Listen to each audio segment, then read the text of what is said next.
Midnight Motorist is one of, if not the most unsolved FNAF minigame from the Scott Cawthon era of games. And I think I have a new theory that I guarantee you have never heard of. I'll try to explain why the purple guy is yellow, while the Acton house is so different, and when the game takes place. More specifically, what event the game is taking place after.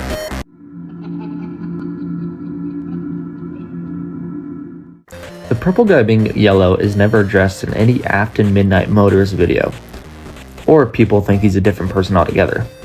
In today's video, I think it's Afton. I will try to address why there is a color change, because that is one of the most prevalent and consistent character traits of William Afton, is that he is the purple guy, and that's actually how we even addressed him altogether, is that he just is the purple guy. So I'll try to figure out some in the universe reasons of why this may be. I think the color purple is related to William Afton's role in the entire franchise of him being the antagonist. And so having him be yellow here would signify maybe an earlier point in the timeline where he's yet to have reached this no turning back point in his character arc. Another reason is a lot of people think that this takes place right after the murder of Charlie Emily. But my problem with that is Scott specifically made him yellow, where in the FNAF 2 minigame he's purple. And I think this is a important distinction. There's a reason he made William Afton yellow.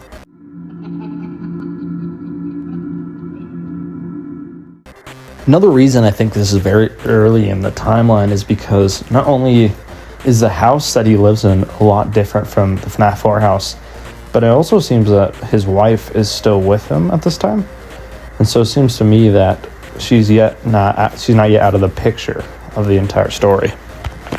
It's also a lot smaller of a house, and there's no Fredbear's, there's no neighborhood around the house. So I'm wondering if it's very early in Afton's history to where Fredbear's have yet to been a massive success. So he has a small house with his one child right now, Michael, and lives with his wife. Before I get into what I think later that night of this minigame is supposed to represent, I want to preface that I think if this theory was true, it'd be kind of Scott Cawthon, where he placed this early in the timeline so that he could go back and remake it however he needs to fit the current story. I do think my theory is that William accidentally ran over David Murray. First, we know that the client and deliveries pickup entrance is stated to be around 400 feet from the playground that David would play at. There's also an audio log where his lawyer is talking to Edwin, and he's trying to advise him not to put the playground so close. And then Edwin's like, "Oh, it's fine."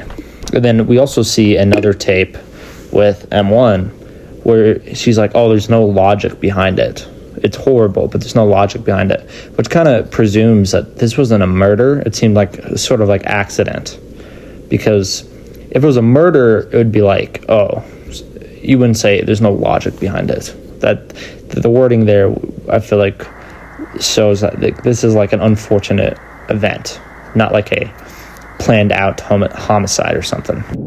Edwin, it doesn't make sense. It's terrible, and there's no logic behind it. It happened, and you have to deal with it. So not only do I think Michael would be the runaway, because I think around this time, Michael would be around the same age as David, so they could be friends at this time. But I also think, and this is kind of my main idea for the video, is that the white tiger would be the footprints outside.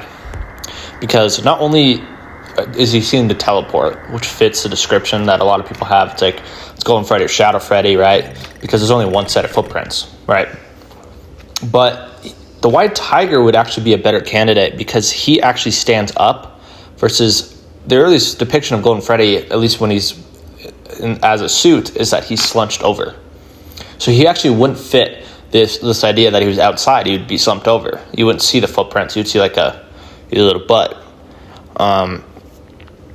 And then Afton kind of says he's off to that place again, which would be weird if he's like, oh, he's off at my work. He's like, oh, he's going back to work. I feel like that's a weird thing for him to say since he owns the restaurant. The white tiger feet fit really well with the footprints outside of the window. And that's kind of why I started this theory. I just kind of thought, like, what are these footprints and who could they be? And there's only like a couple characters I can teleport in this franchise, and we just got introduced to the newest one. Also, to kind of just summarize, William being yellow, I think, is just a narrative implication that this is not the monster we have come to know, and that he's not in that point in his life where he's killing. And I think there's a reason that in the FNAF 2 minigame, he's purple and he's yellow here. There's no other reason to me unless he is literally just a different person and he's not William.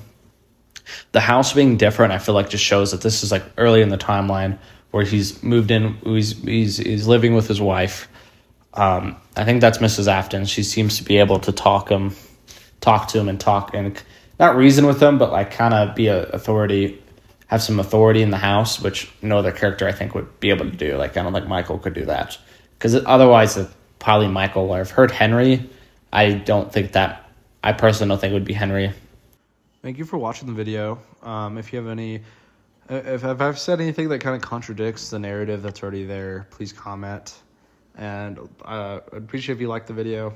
I know my editing isn't that good yet, but this would just be my first video I've ever would make.